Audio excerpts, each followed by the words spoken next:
ठीक है सर, मैं साउथ से उत्तर गुड़िया पांडे। ठीक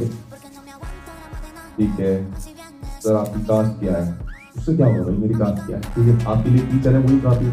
क्यों करना आपको कास्ट पे जाना? ठीक है, मान लीजिए अगर मैं किसी दूसरी कास्ट का रहूंगा, आपकी कास्ट से नहीं हूँ, तो क्या आप लोगों का मुझसे प्यार लगा नहीं रहेगा? या मैंने कभी आपसे पूछा आप लोग किस कास्ट हो? आप किसी भी कास्ट हो, आप किसी भी धर्म से हो, किसी भी अमीर गरीब से कुछ हो, एज ए टीचर उसको कभी बच्चों के बीच में डिफरेंस नहीं करना चाहिए। और ये कास्ट वाली बात, जातियों वाली बात तो कभी आनी नहीं चाहिए। ठीक है, ये बात आपको समझनी चाहिए और ना ही आपको अपने टीचर से पूछनी चाहिए। ठीक है, तो ये बात कर लेते हैं कि सिद्धांत का जो यूज होता है, जैसे आपने दो वर्ड यहाँ पर पढ़े होंगे, कोलैबोरेशन एंड कोऑपरेशन। ठीक है, ये दो वर्ड आपने पढ़े होंगे, कोलैबोरेशन एंड कोऑपरेशन। बेसिकली इनके सिद्धांत में क्या आपको जाती है, बच्चा समाज से इंटरेक्ट करके आपस सीख रहा है।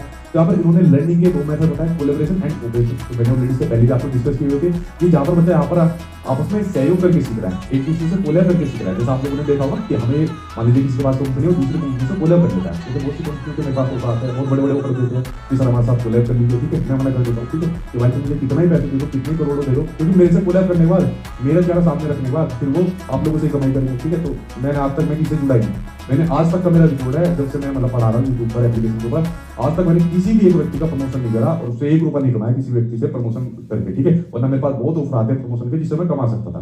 तो ऐसे मेरे पास जो कोलैब आते हैं कि भाई आपस में हम कोलैब कर लेते हैं और आपस में एक दूसरे के साथ मिलकर